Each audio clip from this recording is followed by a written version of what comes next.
Whilst cup fever still blows through the air, there's a lingering stench coming from the pitch. The stench of trouble, as again the Stags are beaten and fail to score. Are we banging trouble? Do we need to be concerned? I think it's time to get serious.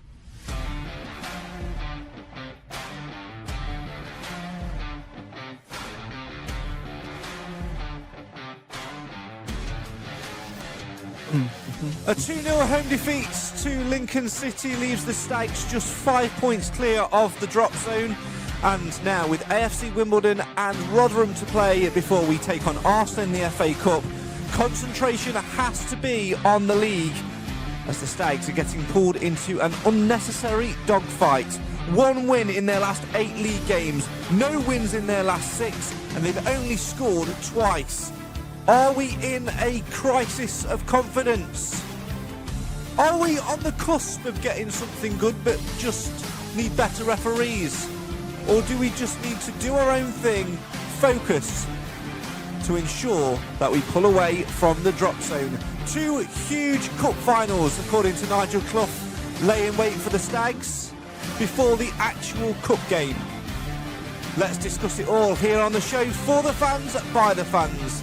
This is the Mansfield Matters Podcast.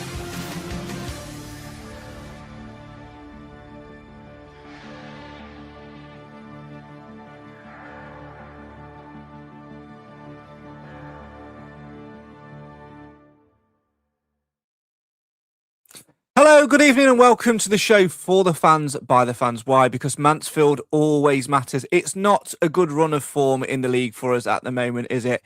It's not looking good. Like I said in the intro there, 5 points off the drop zone now and 2 huge games this week before we take on Arsenal in the FA Cup. Joining me to talk all things Mansfield Town tonight and try and bring a bit of positivity and light to what's been a miserable few weeks on the pitch in the league. I have got 3 Stags fans who can all bring different viewpoints and different perspectives. First, a man who I can see on my screen is wearing a black top, and I'm just wondering whether he's dressing for a Mansfield Town-esque funeral. I don't know whether it's that bad yet. Is it, Clive? Evening? Good evening, Craig. Hello, everybody.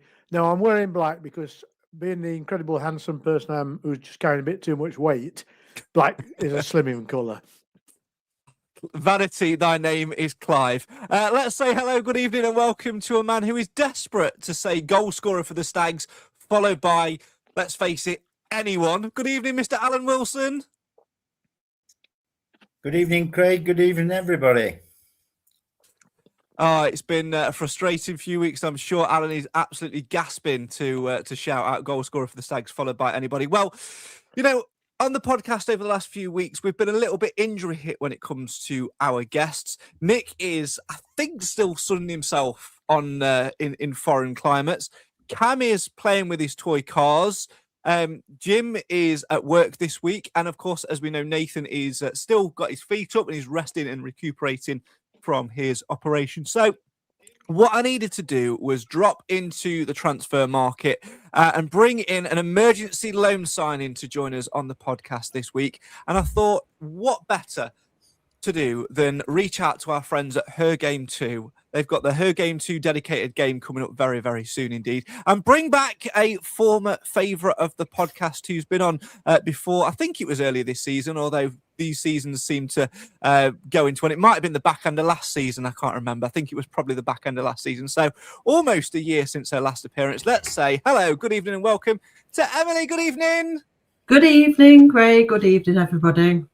A little bit of a change in backdrop from you from the last time that we saw you. A nice yellow painted wall for those who are listening in Technicolor audio with a player who's at Tranmere now on your wall. What's all that about?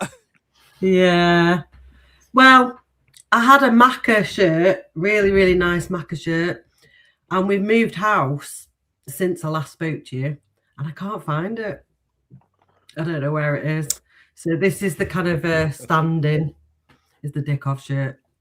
I absolutely hate it when that happens, because when I moved out of my dad's house, I had Neil McKenzie, my all-time favourite player, who's this is my shirt from when I was a kid here, which was covering up a load of rubbish there. Obviously, I got talking to Macca. It's not going to stay there. You're going to have to look at all the rubbish now on my. I'll try and hide it like that. When I was young, I got talking to Macca quite a lot, and obviously top guy. Been trying to get him on the podcast for ages, and he sent me when he came back in the conference days. He sent me one of his match worn shirts when he had, I think, 33 when we were in the conference. It is still somewhere at my dad's, and every time I go, I'm desperate to try and find it. But can I find it? Can I hellers like find it? And it is properly winding me up. So I feel your pain with a lost shirt, Emily. Yeah, it's either in the garage or somebody's nicked it. I don't know where it is. Were the removal men from Mansfield, were they? Or no, but it was in a nice box, so you never know. It's the box they were after then, isn't it? So there you go. As ever, if you want to have your say on your team, feel free to do so tonight in the live feed comments. And of course, if you're listening to the audio version of this, come and get involved with the live stream. Thursday, 7:30, Facebook, YouTube, find us. Come and join the absolute madness. Speaking of madness, Clive, let's start with last Saturday, shall we? A 2-0 defeat at home to Lincoln City. Frustrated again. Nigel Clough, after the game, was up to his usual antics in terms of putting the onus on the officials. Was he masking the fact, though, that our front line is firing so many blanks it needs to visit a clinic?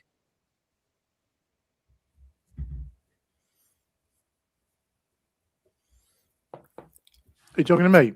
I was talking to you, yeah. Yes. Well, I'll answer you. Do you want me to repeat the What's question? Or Yes. Go on. what week? If that's the question, that's a great start already. My turn. Emily, I'm gonna say it now. There might be a permanent contract coming up at this rate. You never know. Clive, what I was saying, Clive, what I was saying is, was Nigel Clough's comments after the game, where he was blaming the officials once again, masking the fact that our front line is firing more blanks? Yeah. We have problems outside the problems that we have almost every week with referees. We know the referees are crap. It's no good blaming them. If we don't create chances, it's not their fault. And he got an argument about the awarding or non-awarding of penalties, but they should even out over the years. I think as fans and partisan managers, we tend to see things through one set of lenses, and therefore we're not as objective as we can be. And if you speak to the opposition fans, they'll say exactly the same thing about referees. But overall, the standard of refereeing is appalling. I'll tell you what, the referee last week was a bit like Mansfield players. He had a good half. And, Yeah. you know, his first half was great. The second half, he was rubbish. And that's about Mansfield Town at the moment, isn't it? We have one decent half and one rubbish half.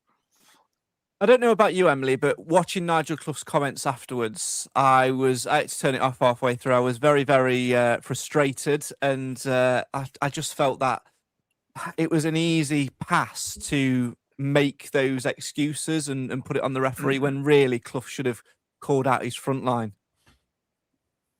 Yeah, I'm fed up with it. We stop blaming the referee and score more goals, and then we'll be all right. They just seem to unable to find the goal at the moment.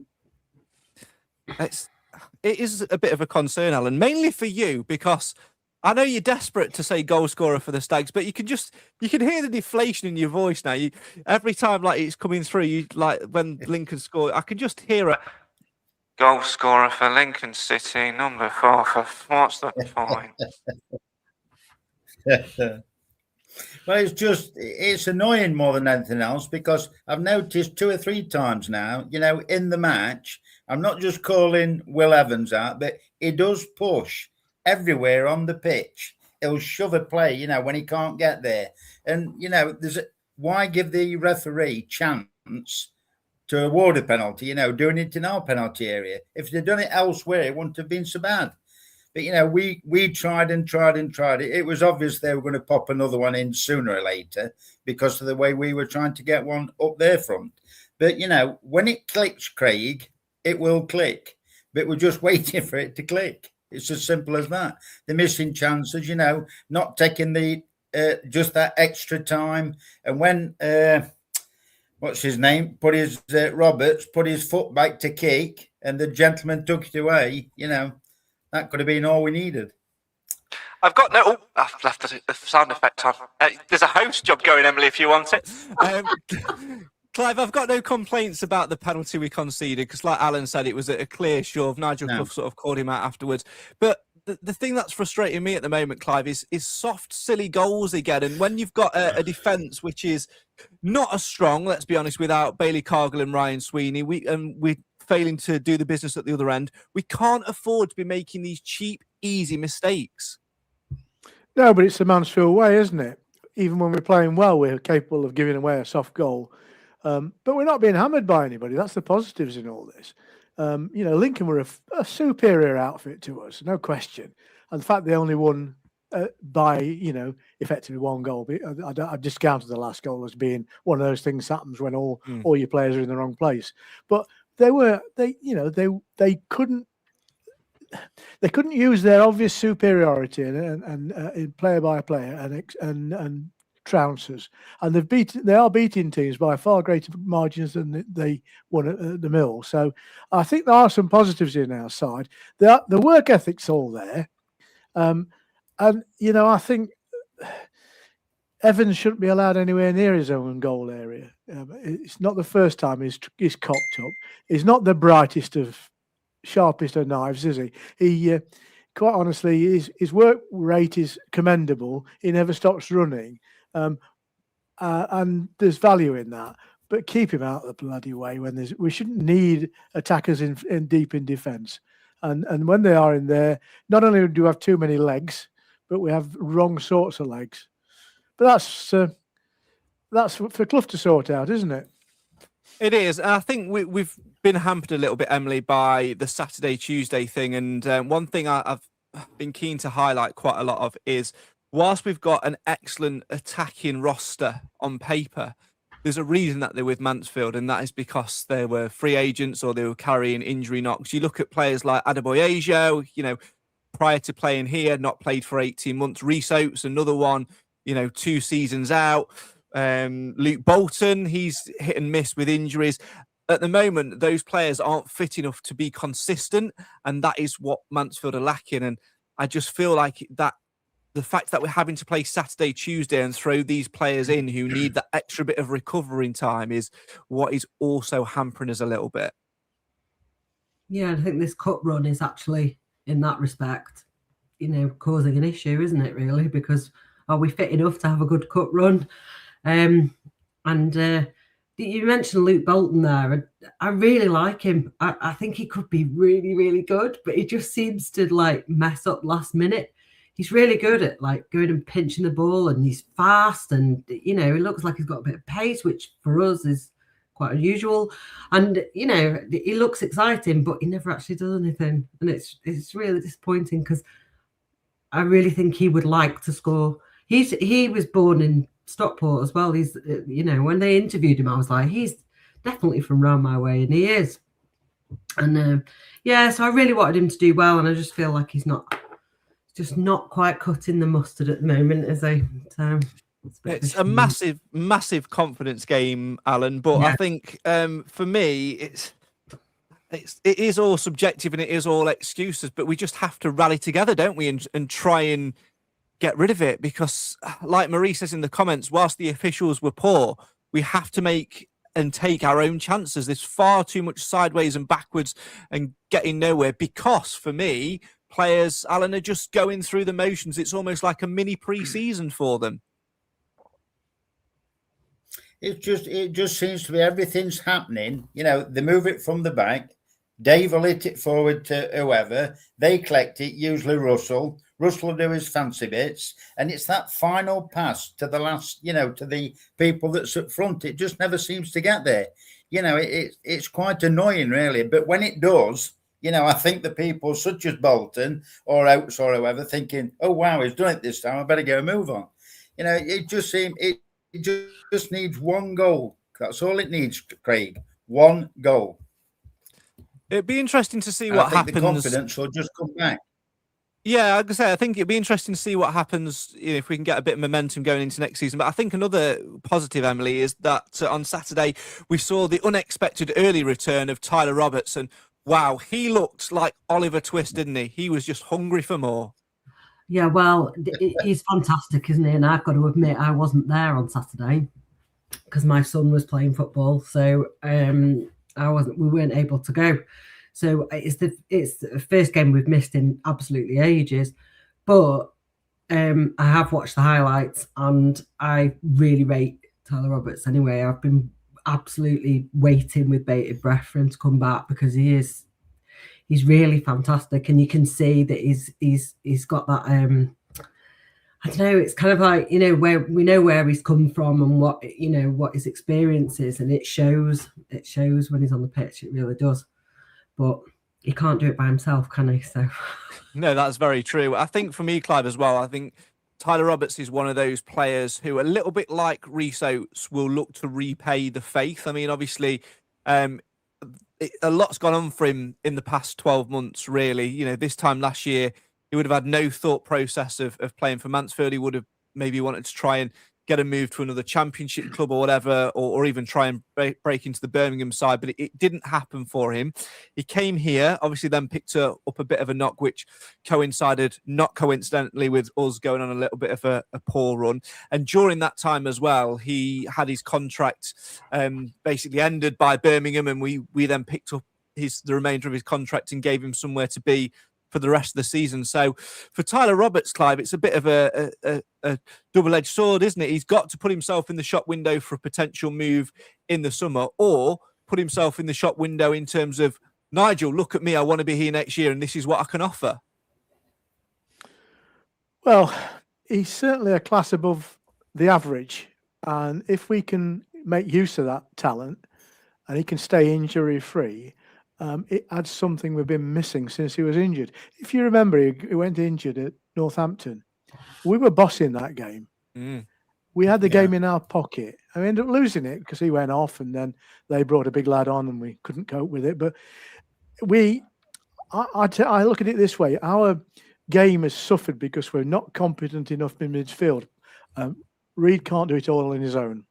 And as a consequence, we're hoofing stuff from the back to the forward line, expect him to chase stuff down against players who are far more than capable of dealing with that sort of approach. And therefore, we're not making and creating the chances for Oates and others. Now, if we can just pull the centre of the field up and down a little bit more, we need somebody who's a competent defensive midfielder and somebody who can sit in behind Rhys Oates. We're a far different team then. And Reid then has more space to do what he is good at. I think Reid's performances of late have been fantastic, considering what he's had to put up with. And if you look at our spine, we've got a goalkeeper we can't criticise a great deal because he's probably, arguably, if not the best, one of the best in the league in this division. We've got Dave, who's reliable. Fraser Tracy. He's started to be a really hard fit for the game, and he's a good player. We're missing Cargill, there's no question about that. And then you've got Reid in the middle, and when he's fed, you've got probably the quickest striker in the league. So we've got it all sorted out, providing the formation that we adopt allows those players to get the ball at their feet. And in the case of Dave, at his head. But we've got... We're just not getting that. We're not winning second balls like we should do. We are working hard. We're getting to defend balls, but then we're putting ourselves back under pressure because the opposing side are recycling with a great deal of ease. And that's happened during the cup run. I don't think it's anything to do with the cup run, by the way. But what is a factor is we have players who cannot play 2 games a week. And that's pretty much all of them, if I'm being honest.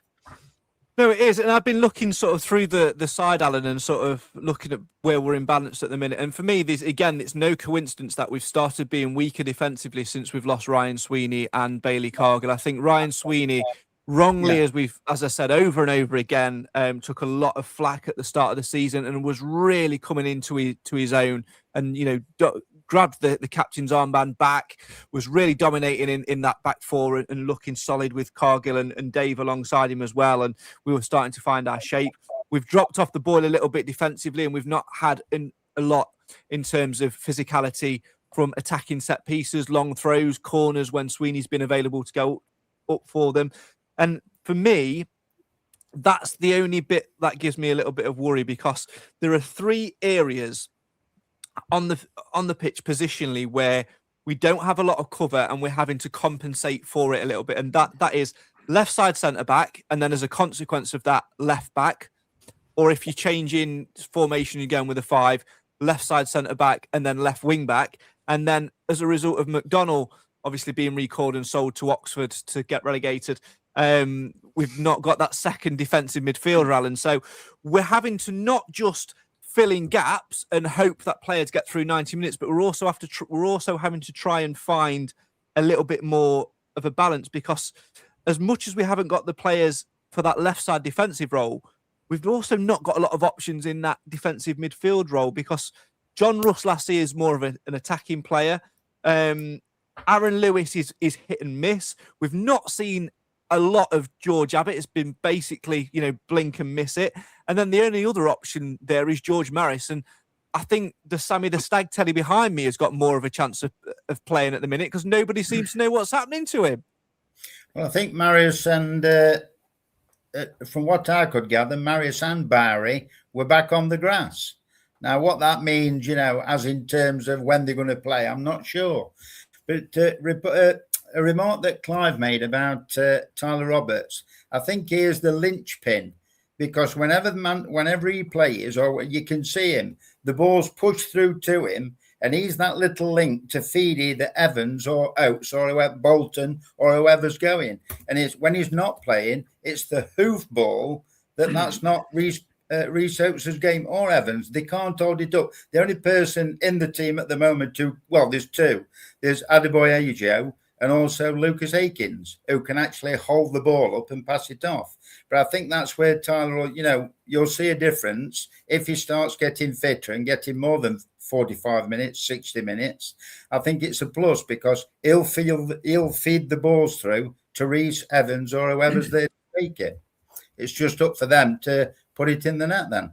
I think for me, Emily, as well, the good thing will be is when Clough can get his jigsaw pieces back right, because there was a golden period, wasn't there, when I think it was only about 2 games where we had, I think it was little Nobby Walsh down the right-hand side, Regan Hendry in the attacking midfield role. I think Evans went down the left-hand side at that time. And then, you had Tyler Roberts up front and Oates to come off the bench as he was getting his fitness back. And it was starting to click then as well. And those players are slowly but surely making the way back, which is a positive thing. But we need them to be able to do it, over a quicker amount of time. We've not got the luxury now of having 2 or 3 days off training, because once, after next week, I think we've only actually got 1 free week, which might even be taken up with the international break, or, you never know if we get a miracle in the cup. Where's this Stockport game going? Have we got a date for that yet? I don't think there is. I'm not seen sure a date for that, so that could end up there. Yeah. Obviously that's an easy one for me to get to, so I'm not too bothered about that one being changed to a Tuesday night. But what were you just asking me? I've completely forgotten, because I was thinking about Stockport on a Tuesday night. I think I was talking about the fact that it's Saturday, Tuesday, and they've not got the luxury of the week to recover, which is an issue. Yeah, and we've got a lot of players that, like you say, are coming back from injury and could be quite fragile as well. So it's keeping them fit as well, isn't it? Because I'm disappeared then for a minute. You all disappeared from my screen for a minute. We can still hear you. Ooh, you've all frozen. Emily's frozen.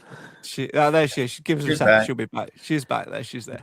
Pay your phone bill, Emily. Pay your phone bill. That's it. Pay your internet bill. Can you hear us? Hello? You might have to log out and log back in again. That might work. I think you might have just frozen. Not really, no. You've got all frozen. I'll log off and log back in again. I just said that. I tell you what, why don't you log off and log back on again? Oh dear. I love tech. It's great. I love tech, isn't it? Great. See, even when we bring in, even when we bring in Clive, free agents and loan signings for the podcast, we still can't get through a show, can we, without a bit of tech issues? So there you go. The lines are down in Stockport. It's as simple as that. The people in Stockport, mostly Stockport County fans, have got wind of the fact that they've got somebody in their midst on our podcast. I know. They've sabotaged it. They're not having it, are they? They're not having it. Hopefully, Emily will come back. So I've not even spoken about her game 2 yet. So there you go. Right, let's move on, shall we? And look at we'll look more in depth at the games coming up shortly in terms of the importance of the next 2 games. But let's, for a second, Alan, just stay with the fact that we're struggling to score goals. And like I say, in the last 6 games, it's not been great reading for us. We've only scored twice, 1 win in the last 8 fixtures. But we are a sequency side, aren't we? And we know that somewhere along the way, things will turn around. And I had a little look. I'm not a massive fan of, science stats and, going on all this calculated points per game nonsense and all of that sort of stuff. But I did have a little look on one website, and the science boffins actually say, based on current form, we will finish in 16th position and not lose at home again, and only actually lose 1 more game, which will be away from home. So it's a bit of a bold prediction, isn't it? Well, I'd take that if it would come true. But it's like you said before, with the players that we've got coming back. I would only have a problem, Craig, personally. I'm an optimist anyway, but I would only have a problem if we weren't making the chances. If we were going through games, and losing 1-0, 2-0, or if it were 0, obviously, if we're losing 1-0 or 2-0, if we weren't getting chances at the other end, then I would be concerned. But I'm not concerned at all, because I think we'll be fine. And I think as soon as that first, it's the early goal. I keep saying that week in, week out. If we get an early goal, we're a different team. It don't matter who we're playing against. It's such a balance, isn't it, Emily? Let's see whether you're still there. I think the reason you went, I just think you were hungry and you saw some sweets on your desk, so you thought you'd knock your internet cable out The rock. and get a little bit of rock. Oh, you've sussed me. I wanted my Blackpool rock. It could be worse. You could have started doing a jigsaw like Clive does. He's looking around for one now. I can see it. He's going to start. There you go. He's got jigsaw pieces ready, isn't it? We were talking, Emily, whilst you were gone, about the struggles. Can I just say, goals. by the way, before you move on, jigsaws, I bought some brand new jigsaw puzzles. I like 500 pieces because they fit on the table. And I've just finished one, and there's a piece missing. The dogs had it.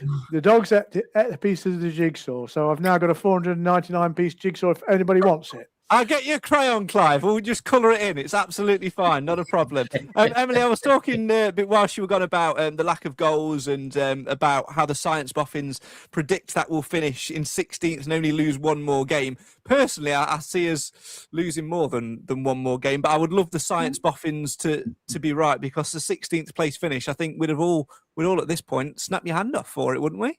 Yeah. It's been another roller coaster season, hasn't it? Ups and downs, and we don't know where we're at. And just before I disappeared, you were talking about that golden couple of games we had where everyone just seemed to be working together really well. Do you remember before Bowery was injured as well? Like the way he was playing before he was injured, he was just off the scale good. So, I feel like it's just been another season where we've had things taken away from us almost, like the rug pulled from under our feet. And then 1 minute you're on a massive high at Burnley. And the next minute you're like, oh, we lost 1-0 at Blackpool. And it was really frustrating because actually we were the better team, and it just seems to be similar to last year, really, where we're having a bit of a high highs and low lows. It's peak Nigel Clough. It really is, and I can't wait to get back to that point of winning games again, and going on the good unbeaten streak, because we've played well in games at times, and we've played poorly at times as well. But I think there is something there, and I think you mentioned Jordan Bowery there. He will be a much welcome re-addition just for some defensive cover, because he's comfortable playing anywhere along that back line, and that just alleviates my concern a little bit about that left-sided centre half and things like that. That will just alleviate that a little bit. We'll touch upon the AFC Wimbledon game and the Rotherham game in the second half of the show, and we do podcast predictions in a little bit. But we're going to turn our attention to put the spotlight on Emily now, because we're going to talk her game too before we talk the Arsenal tickets and things like that. Obviously, Arsenal is a really big, important one on the fixture calendar, which everybody is excited about. But Emily, I know you and the her game too are more excited about a week or so after, aren't you? Tell us all about it. Yeah, we are. We've got our dedicated fixture. So if you remember, you might remember last season's dedicated fixture, which was against the same team, Barnsley, at home. This time it's on the 14th of March. And you might remember last year, it was our first win in a long, long time with Dave's late goal. It's me yellow card. Yeah. The officer, hang on now. I corrected it before you found it. Just be satisfied with a warning. All right. All right. Sorry, Emily, carry on. But yeah, so that was last year. So we have good history with the Her Game 2 dedicated fixture. So this year it's going to be 14th of March against Barnsley, and we're going to have lots of events going on during the day. So if you don't know about Her Game 2, Her Game 2 promotes gender inclusivity in sport. And with our team, we particularly look at football. So you might know some of our team. The ambassador is Keely Clough, who I think has said hello in the chat. Yeah. So, hi, Keely.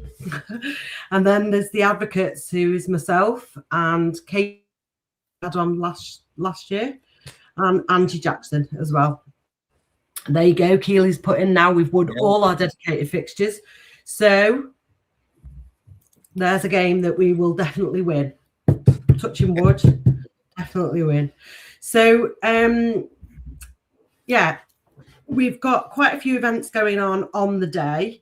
Some raffle tickets. We've got a signed shirt, Her Game 2 merchandise, Stags goodies, and I think you can win some tickets for a game as well. So some really good prizes, especially for Stags fans. Anybody who's interested in that, you can get raffle tickets on the day, or if you know any of us, the people I've just mentioned there, then I think we're going to have tickets available from Saturday. Fingers crossed, Keely, that's the case. There's also going to be a selfie frame going around, so you'll be able to have your photos in the selfie frame, goodie bags. There's colouring sheets in the family room on Quarry Lane, and there's going to be flags giving out. We've also got all female mascots for the day, which is really nice thing to have for the day. And some of the women's team will probably be around, and the players will all be warming up with t-shirts that we've got, that are Her Game 2 dedicated t-shirts. And all of this is kindly sponsored by Relate, and I need to mention Relate because they've been our singular sponsor. They've been absolutely fantastic. And Relate are a one-stop business solutions company in the United Arab Emirates, and their website is relate.ae if you want to go and find them out. They've been absolutely amazing. So that's all the details for our dedicated fixture. I don't know whether you want to know anything more about Her Game 2. I don't know if you want me to. I think it's really important to touch upon its growth a little bit, because I remember a few years ago, we did a podcast with you guys where you guys basically took over the podcast for an episode. Wrongly, I let Cam host it, and I'll never do that again. And I did all the behind the camera stuff. I don't know why we decided to do that, but obviously, he's a big supporter of it, and it's nice to give him a little bit of spotlight That's every good. now and again. Yeah. But I remember that, and from that, it's really, really grown a lot. And we've seen a lot more female supporters come to the game now, and the community trust as well are doing a lot more female orientated activities. Where a few years ago, it wasn't that long ago, where the ratio of girls to boys coming to activities was just astoundingly low, and I just think it's really important to see it grow. And you must have seen that as well, of how many people are now coming and getting involved and talking about it, and just getting a little bit more balance and a bit more of a safer place to be on a match day. Yeah, and I think it's obviously I think it's really important, and a recent sort of thing that's been happening with Her Game too, as a they're a community interest company, so they reinvest the money that make, but they're working with Kick It Out now.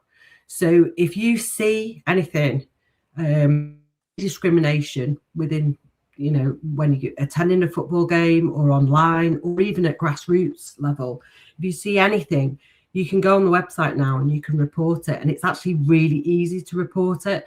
So if you go on the Her Game 2 website, and you can click on a tab that says report, and it'll take you through to the Kick It Out page where you can report it. And you don't need much information. If you want to report something online, you just need a sort of link, to what you've seen. And it doesn't have to be aimed at you. It can be aimed at anyone, and that's really important. And I have reported things in the past, and you do get a response, and they tell you what they've done and whether they're able to do anything more about it. So that's a really, really good sort of way of protecting people, particularly anybody who might be discriminated against within football. So fantastic. And just finally, before we hit the adverts, tell us if there are any female Stags fans out there watching or listening and they want to get involved with Her Game 2, whether that's a chat or a group to join or whatever that may be. Where can they go to find that information to join Mansfield Town's Her Game 2 group? We have a Facebook page. We have, which is, I'll tell you the exact page name in a minute. We are on TikTok. We are on Twitter. And obviously Her Game 2 have their own website as well. We're mainly, I would say we're probably most active on Facebook, but Keely does do, she doesn't man the other woman, the other various types of social media that we've joined as well. And she has just put in the chat as well that it's our 5th anniversary this year for Her Game 2. And we now partner with 80 out of 92 of the professional clubs. So we're part of the team that partner with Mansfield, obviously. Name and shame the 12. Yeah, I would as well. I think those 12 are clearly lacking and need to sort that out, because it's it may be that they haven't found anybody to sort of ambassador them, and I know that Keely is working with some of the other clubs to help them set up, with their Her Game 2, their local teams partnership. So I know that she's definitely helping them, because there's some local clubs as well that we might be going out to and making sure that they've got everything in place. Sorry, just turning my heater off because it's burning me. Your Blackpool rock will be melting. Yeah, there'll be aniseed everywhere.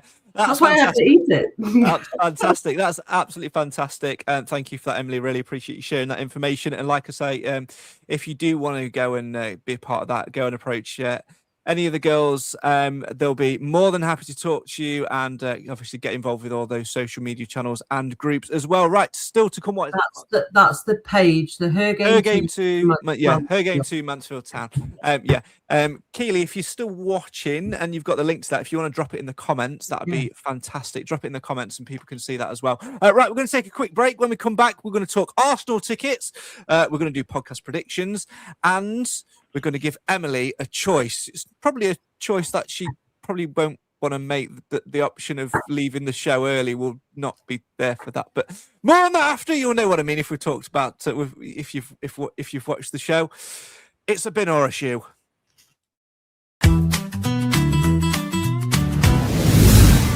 Protect what matters most with Actifire Limited. Your trusted local fire safety experts in Nottinghamshire. Proud sponsors of the Mansfield Matters podcast. From fire extinguishers and alarms to emergency lighting, pat testing and risk assessments, they've got everything you need for your business to stay safe. Affordable, reliable, professional. Because when it comes to fire protection, there's no room for compromise. Call Actifire Limited today or visit actifire.co.uk. Be ready, be safe, act now.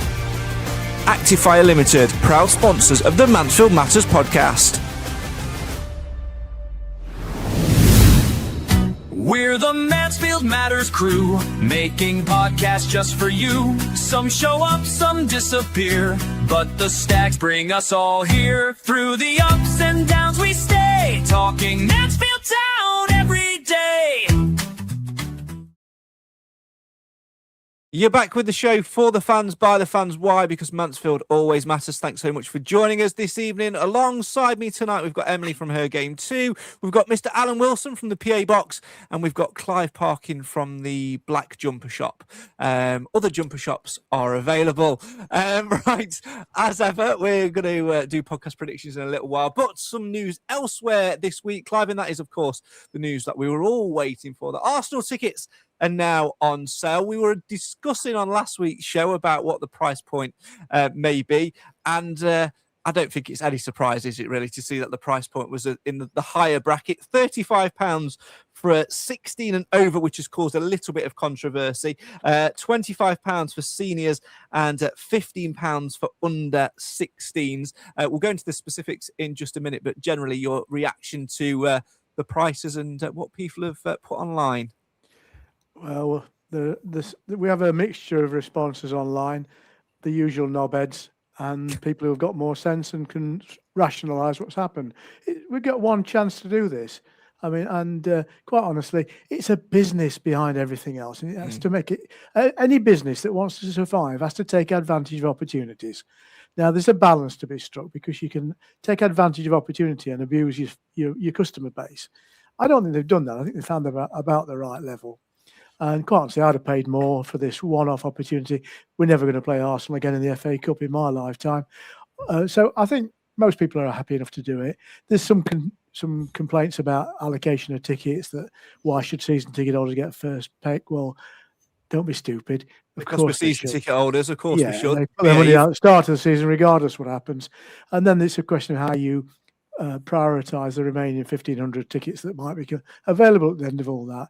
And whatever the club do, they're damned if they do it and they're damned if they don't do it. And quite honestly, it's about time we just stopped moaning and got on with life. And there's people out there dying of all sorts of horrible diseases, and we're moaning about £5 for a bloody ticket. By the way, the complaint about the younger adult who pays more than they do on a normal basis, I do take the point, but have a quick look at the Arsenal website. £84 for the same situation. Yeah. You know, and the reality is, I mean, lots of people say, oh, I wish it was an away game. And I do, because I like going to away matches.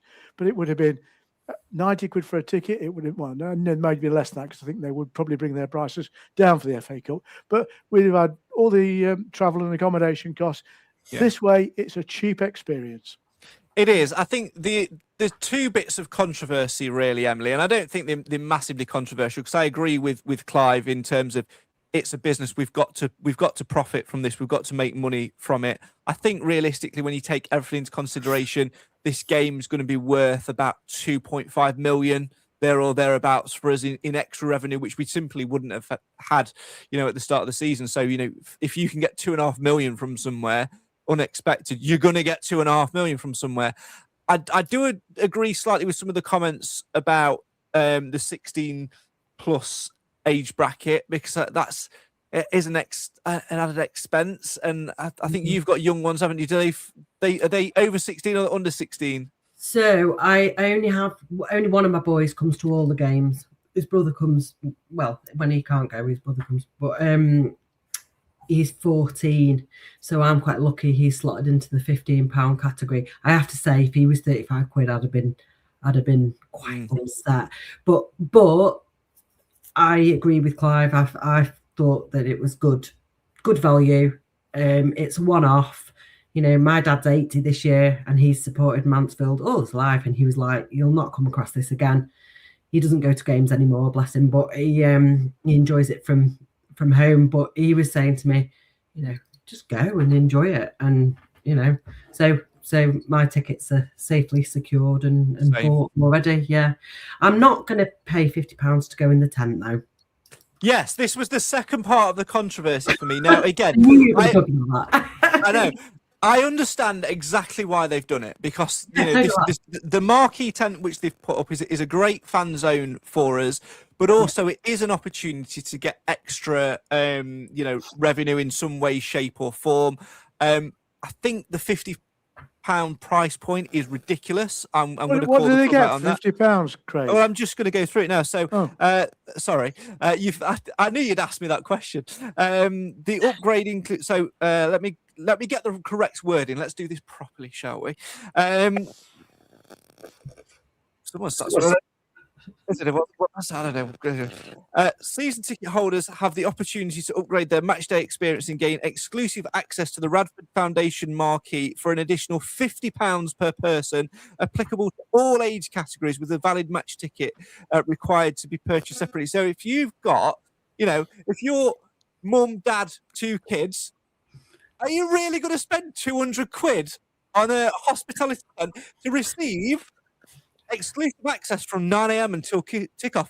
Tea/coffee. No, there's loophole here. There's no specification on how many teas or coffees you can get. So exploit that shit. Get as many as you can.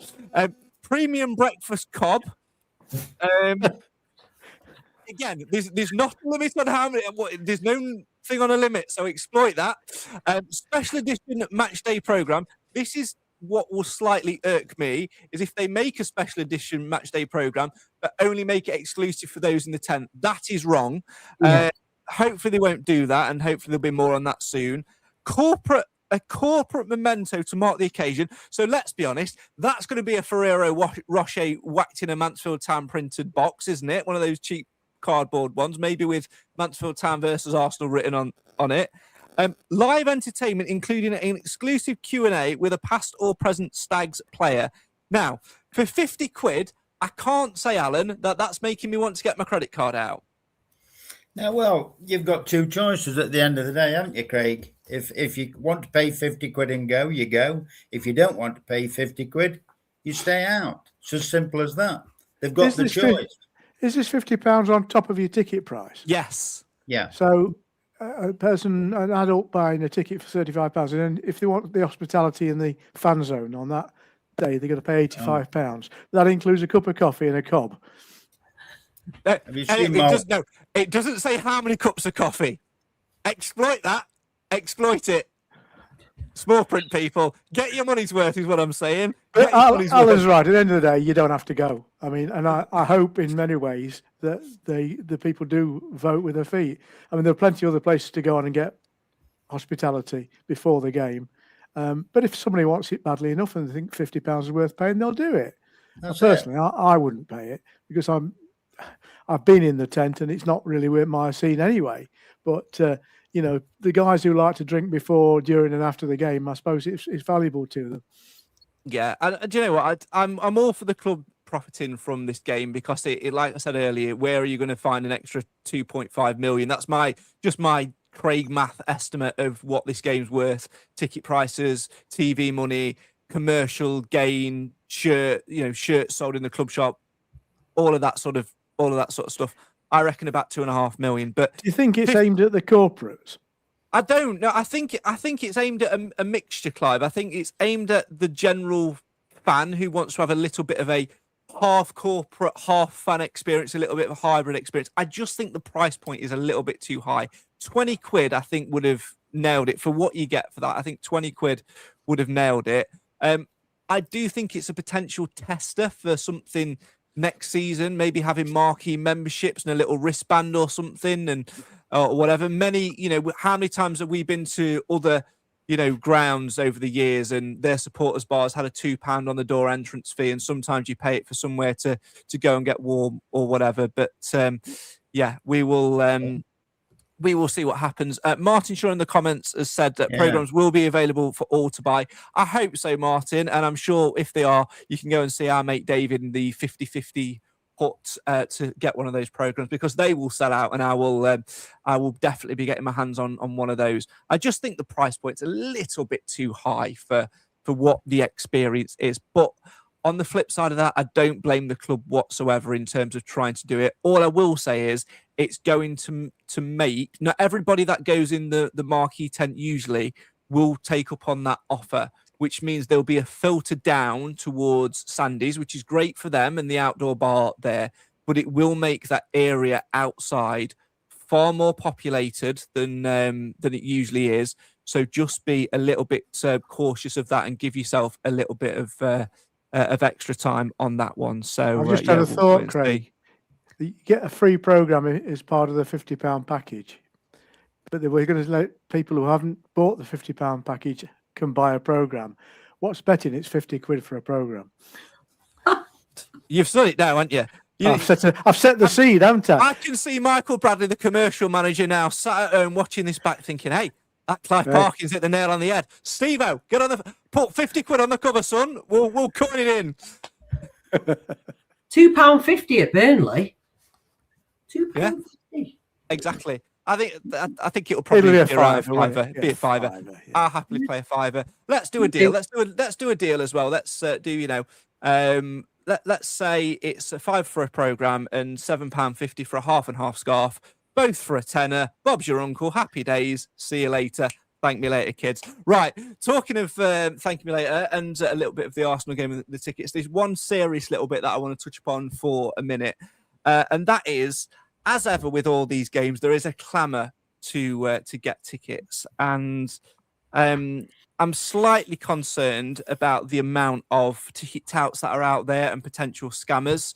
As someone who knows someone that's fallen victim to online scams and things like that before, and who knows all about the other side of it, there's a TV show called Hunted. I do a podcast on that, and some of the people that work on that show deal with scams on a day-to-day basis. And it's quite fascinating when you go into it to see what lengths these scam artists will go to. And it all stems from these posts on social media where people who I don't mean to be mean when I say this, but don't use the brain in terms of going to the club first when it comes to asking for tickets or asking where to find tickets. It's a little bit like those people on Facebook that ask what time does the chippy shut, Google it. But when people are putting these posts about does anyone know it shut, Craig? 30:30. Okay, thank you. 30:30. Depends which one you go to, Clive, to be fair. I'm not being sponsored by any, I'm not getting free chips, so I'm not going to name any. What I will say is, these people that put these posts on about where can I buy tickets or whatever, and then you see people commenting underneath saying, I've got 2 for sale, or I've got 1, DM me for more information. More often than not, the people who are making these comments are actually scam artists. They're fake profiles run by bots and run by people in stupid offices somewhere that are only out to get your money. The way to buy tickets when they go on general sale, if you're not a season ticket holder, if you're not someone who's been to all 4 of the cup games who have got this priority window, once it opens to general sale on Monday, the way to buy tickets is directly through the club. Directly through the club. Do not buy tickets from a randomer on Facebook or Twitter or any other social media platform, because the likelihood is you are being scammed. Do not fall for these online scams. It is not worth it. And the trouble that it causes is way worth. And likewise, if you have brought a ticket and you are trying to sell a ticket and upvalue it, you are part of the problem. Don't do that. If you don't intend to go to the game, don't buy a ticket. Let people who want to go to the game get a ticket through the club and don't make money off the back of the club.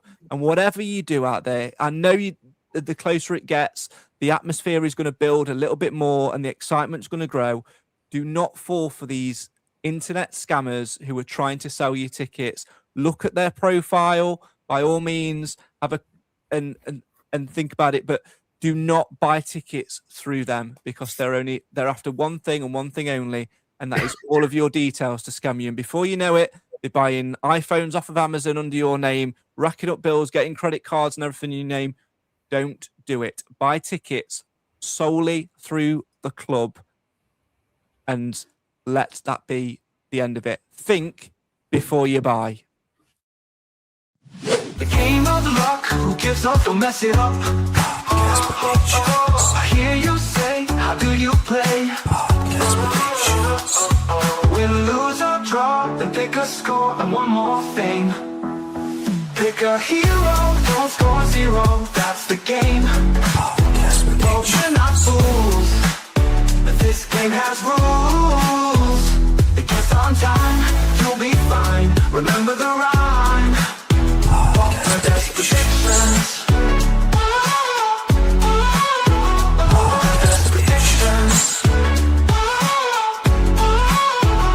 Remember the rhyme.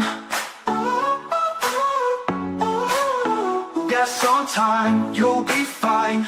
Remember the rhyme. The best predictions. Right, on to podcast predictions then. And let's first and foremost recap the results from the Lincoln game. Sorry that I've not put them on social media this week. I just haven't had time. So 6 people predicted a 2-0 defeat, but only 2 of them also picked Dave, therefore getting maximum points 20. One of these was the current leader, Chris Vincent. The other was Roger King. The best pick of the players for Saturday was the highest pick of the players was Dave with just 5 points. So it shows how low scoring that was on Saturday. The overall table at the moment, in 5th place is Olivia Wilson on 295. I'm in 4th with 297. Limbo 74 is in 3rd with 310. 1 point ahead is the man who was absolutely smashing it in the first half of the season, Matt Piercy on 311. And way in front, thanks to that win on Saturday, is Chris Vincent on 348. But it could still all change as we take on 2 teams this week. I'm going to get your predictions in just a second, but first and foremost, Alan Wilson, let's look at the importance of these 2 games. AFC Wimbledon in 13th place then, played 32 games, 42 points on the board at the moment. And then, of course, on Tuesday night, the big one, Rotherham away, second from bottom, 32 games played, 31 points on the board at the moment, and we've got a game in hand on them as well. Nigel Clough has labelled these 2 games as cup finals. Do you agree with his assessment? Yes, I do. You're looking for, surely it's got to be no less than 6 points. You would to push Tech 4, but we're certainly no less than 4. I think if we don't get 6, a minimum of 4 points, Emily, out of the next 2, I think we are banging trouble. But I think, like Alan says, I think realistically, we have to be aiming for 6 points. We should have maybe got something from Wimbledon at their place. And certainly Rotherham, we have to be going there and turning up and turning them over, surely. Yeah, and I feel for some reason I feel more confident away at the moment than I do at home. I don't really know why. I think it's probably because of the cup matches. But yeah, we need to get something out of both these games. And if we don't, then I'm really worried. I have to be honest, and I'm usually quite optimistic. I'm quite a cup half full type of girl. And yeah, if we don't get 4 or more, I'm going to be panicking. Yeah. I mean, we have got games in hand on teams that are down there, Clive. We've got a game in hand over Wigan, who occupy 21st at the moment, 34 points. 3 games in hand on Northampton, and them still to play on the 21st of March. They've got 34 points as well. And like I say, a game in hand on Rotherham. But we can't afford to go into that Rotherham game particularly and let them close the gap on us points-wise. If they do that, that puts them, 2 points behind us, and it just makes it more and more nervy. We have to keep that gap, even if it remains a 5-point gap. We have to keep that gap, because then the sands of time of games plays a part in it as well. But we can't lose, can we? Well, we can. And if we do lose, it's not the end of the world. We only need 3 wins, I think, to preserve our status. So it doesn't matter when we get them.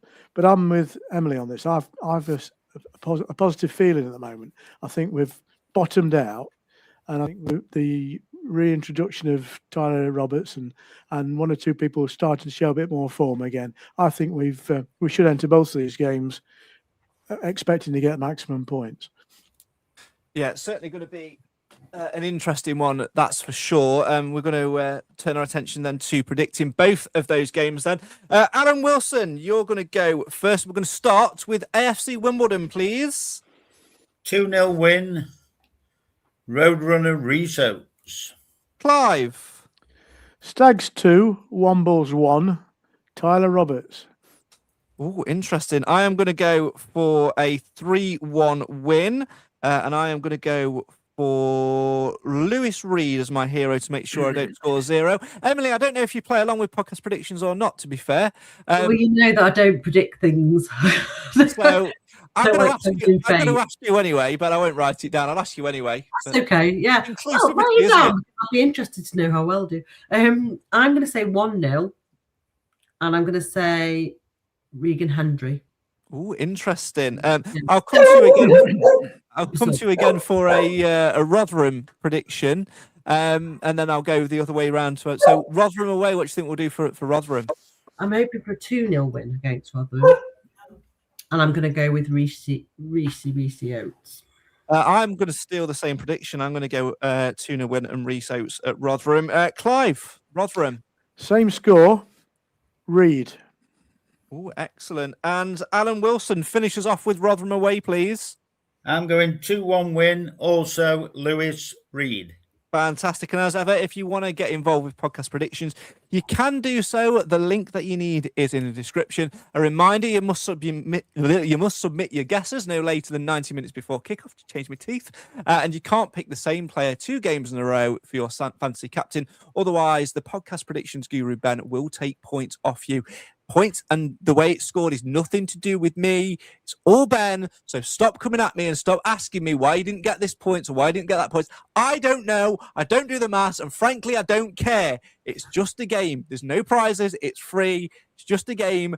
Suck it up and get on with it. Speaking of games, Emily, as you're the guest, we're going to finish off with a little bit of fun. And you get a choice. And all I need from you is do you want a game from Alan or do you want a game from me?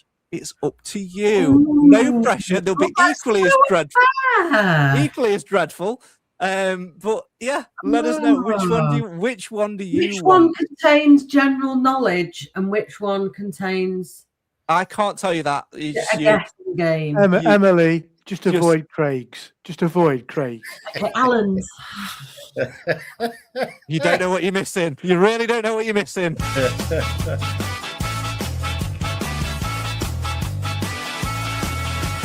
Alan, where's your bin? Alan, where's your bin? Alan, where is your bin? Alan, where's your bin? Alan, where's your bin? Alan, where is your bin? Alan, where's your bin? Alan, where's your bin? Alan, where is your bin? Alan, where's your bin? Alan, where's your bin? Alan, where is your bin? Welcome to Alan, Where's You Been? Former bin man Alan Wilson can't let go of being a bin man and has been doing a metaphorical tour of the country, taking his metaphorical bin to football grounds and football teams all across the country. He has 5 clues for us as to who that football team or ground tonight, Al. Have we got team or ground? Team, but when I do the anagram, that will be the ground. He's got 5 clues as to who the football team is going to be, and that's what we've got to guess. If you guess it after the first clue, you get 5 points, 4 after the second, and so on and so on and so on. It is a competition between the Mansfield Matters crew. So far, Clive is leading the way on 10 points. I'm just behind him with 9. Nick has got 4 points. Jim has got 2. Emily, as you're a guest on the show tonight, you can pick a fellow member of the Mansfield Matters crew. So you can pick between Cam, Nick, Jim, and Nathan as who you'd like to play for tonight. Who do you want to nominate your points, if you win any, go into? Well, I probably won't win any, but Nick, because I did them for Nick last time as well. Fantastic. So you're playing for Nick's points tonight. This is how it works. Alan Wilson is going to read out the clue, and then he is going to choose the order in which we all say our guesses. We write them down, and we genuinely say the guesses that we've written down. We don't just choose other people's guesses. And if more than one of us gets it right, we get the points. And if only one of us gets it right, we get the points. And if none of us gets it right, we have to play the booby prize, which is what's in Craig's shoe. Alan Wilson, it is over to you. Right, we'll go in the order of Craig, Clive, and Emily. Question 1. In 1995, in the first round of the FA Cup, this particular team beat Dorchester Town 9-1. That is their biggest ever FA Cup win. 1995. And I like you give me your answers, and then I've got to say at the end whether they're incorrect or not. I have absolutely no idea. I'm just going to pick a team out of thin air and say Cheltenham Town. Clive? Port Vale. Emily? Burton Albion. Incorrect. Question 2. This team is the only team that's been promoted consecutively from Division 3 to Division 1 as champions. Mm-hmm. Consecutively. Division 3 to Division 1 as champions. Can we do a different order? No, you keep it the same. I'm gonna write down Swindon. Clive? Northampton Town. Emily? Luton. Incorrect. Question 3 is an anagram, and this is the ground where they play. Mm-hmm. Write this down for the anagram. A, mask, M-A-S-K, said, S-A-I-D, must, M-U-S-T. Okay, right. I'm going to give us a bit of thinking time to do it. We have exactly 2 minutes and 2 seconds to work out this anagram. I've got slightly less because I've got to press button halfway through. Go.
Protect what matters most with Actifier Limited, your trusted local fire safety experts in Nottinghamshire. Proud sponsors of the Mansfield Matters Podcast. From fire extinguishers and alarms to emergency lighting, pat testing and risk assessments, they've got everything you need for your business to stay safe. Affordable, reliable, professional. Because when it comes to fire protection, there's no room for compromise. Call Actifier Limited today or visit actifier.co.uk. Be ready, be safe, act now. Actifier Limited, proud sponsors of the Mansfield Matters Podcast. We're the Mansfield Matters crew, making podcasts just for you. Some show up, some disappear, but the Stags bring us all here. Through the ups and downs we stay, talking Mansfield Town every day. Right, pens down. Alan, it's me first, isn't it? Yeah. I think I got it with a second to spare. I think it's the Kazam Stadium, and I think it's Oxford United. Clive? Oh, hang on. Sorry, Clive. Sorry. There you go. Sorry, I was thinking Kazam Stadium as well, but then there's no Z in it. There isn't a Z. So are you saying Oxford United or are you saying another I'm team? waiting for Emily. No, I'm last, aren't I? Clive's not Yeah, said you're his team right. yet. I haven't given you my guess yet. Is there a ground called Skid Stammers? No, not as far as I know. Well, I don't know then. Go on, Emily. I couldn't think of anything. I was trying to make it spell Kidderminster and all sorts. Oh. I'm going with Wigan. No. It doesn't spell the Brick Community Stadium. The correct answer is Mr. Priest, the Kazam Stadium, not Kazam, Kazam Stadium. Ah. Question I'll be honest. Question 4 would Sorry, have I'll go been the highest player they ever sold was for 3 million, and it was Kemar Roof. I think you might have got it with that one. I wouldn't have got it with that. You wouldn't? No. Oh. And the fifth one was John Aldridge in 1984, scored 30 goals in a season. Well, I'll tell you this now. If I would have not got the ground, we'd have been playing What's in Craig's Shoe if it was just me, because I hadn't got a clue at that. I only got it on the ground. And I'll be honest, I got it with a split second to go, just as the Actifier ad finished and you had the 15 seconds of the Mansfield Matters. I saw Stadium, quickly crossed out that, and then all I had left was a mask, and I was like, what is it? And then split second, I got Kazam Kazam or however you say it. So very good. Skin of my teeth stuff. So I overtake Clive, and I'm now on 12 points, and Clive's on 10. So that was a successful edition of Alan,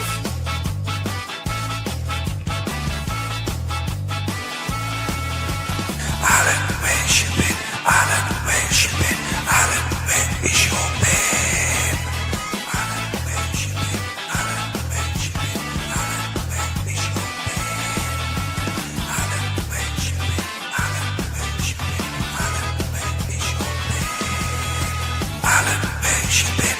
Alan, where's you been? Alan, where is your babe?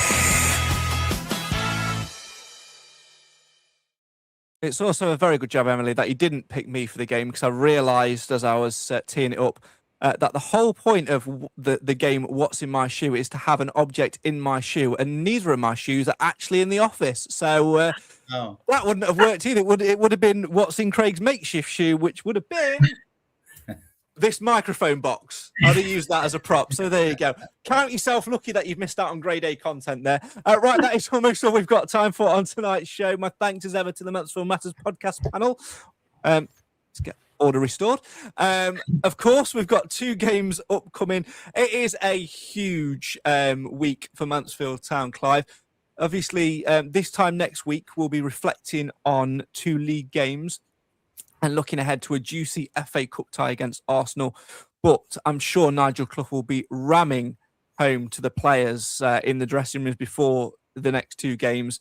Arsenal does not matter. The focus has to be on League One, because if we're sitting here, Clive, this time next week with no points in the bank from the 2 games, we are bang in trouble. Absolutely right. We should play the kids against Arsenal. I mean, they did all right earlier in the season, didn't they, Ish? When they played them in the Youth Cup. Alan, it is going to be a bit of a tester for us, of course. AFC Wimbledon on Saturday. How important is it to try and drum up a bit of an atmosphere and get that all-important early goal? Because you sense when Mansfield score first that they turn it up a notch. It's when we concede where it just deflates, doesn't it? I think hopefully we're going to see a different Mansfield. I know I said that against Lincoln, but it was sort of like that in the second half. We just need to transfer that into the first 45 minutes and try and play 90 instead of just the 45. But I've got no complaints. I can see us sitting here next Thursday with at least 4 points in the bag. At least. Speaking of transfers as well, Emily, you've done a superb job for us tonight. despite your quite obvious lack of internet breakage. You just wanted some Blackpool rock. Just own it. We do. We own it. We'd love to have you back at another time and get you on for the hat-trick ball. Before we go, give a last little shout out to All Things Her Game 2 for us and give us your final thoughts ahead of what's going to be a huge week for Mansfield in the league. Yeah, it's a really big week this week. So let's get behind the boys on Saturday, please, because the Quarry Lane end is like a morgue sometimes. And we do try and shout, but quite often they don't join in. So please join in with my singing on Saturday. I sit near the I forgot what it's called, the tunnel where they come in. So sit near there and make lots of noise. So please join in. And yeah, we're really looking forward to our dedicated fixture. So I hope to see you all there as well. And ready with your cash to buy raffle tickets, please. Yeah, do go and find the crew on Saturday. I think there'll be some tickets available for you on Saturday as well. You look like you're pensive, Mr. Wilson. Either you need to dash off and make Mrs. Wilson a cup of tea, which I approve of, or you want to make a closing remark. No, just to mention, for Her Game 2, it might be an idea to have a word with Michael. You know how we do the penalty prize at half time? Yeah. Yeah, 3 of Her Game 2 having a go. Just for that one game. Don't let me have a go. I can't shoot straight. No, well, I mean, you pick 3. There'll be 3 young ladies. Yeah, I'm sure Monica will be there. Yeah. There you go.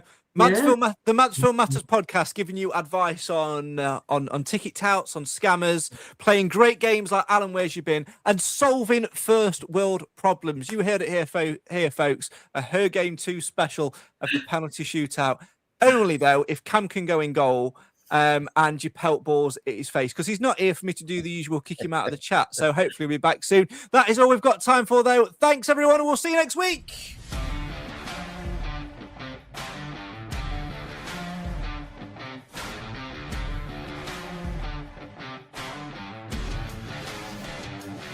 Sadly, that's all we've got time for on tonight's Mansfield Matters podcast. My thanks, as ever, to the Mansfield Matters podcast panel and our special guest for joining us this evening. And, of course, to you guys at home for watching and for listening too. A reminder that if you want to play along with podcast predictions, the link that you need is in the description. You must submit your guesses no later than 90 minutes before kick-off for your selected game. And you can't choose the same fancy captain 2 games in a row, otherwise you'll lose points. Don't forget to follow us on all things social media to find out when we're next going to be live. Spoiler alert, it'll be next Thursday at 7:30 as we look back on 2 cup finals and ahead to the big FA Cup clash. And a quick word and a quick reminder on that as well. Like I said earlier in the show, if you're trying to buy tickets, don't buy off some randomer from Facebook or any other given social media site. They're probably going to be a scammer. Buy from the club website. Stay safe out there. We'll see you next week.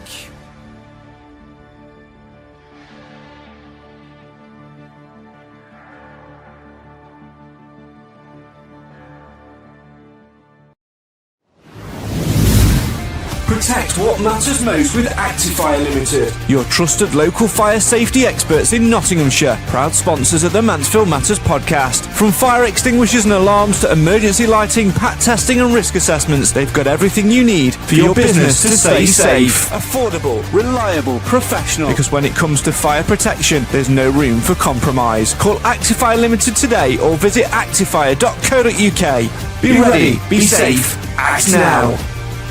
Actifire Limited, proud sponsors of the Mansfield Matters podcast.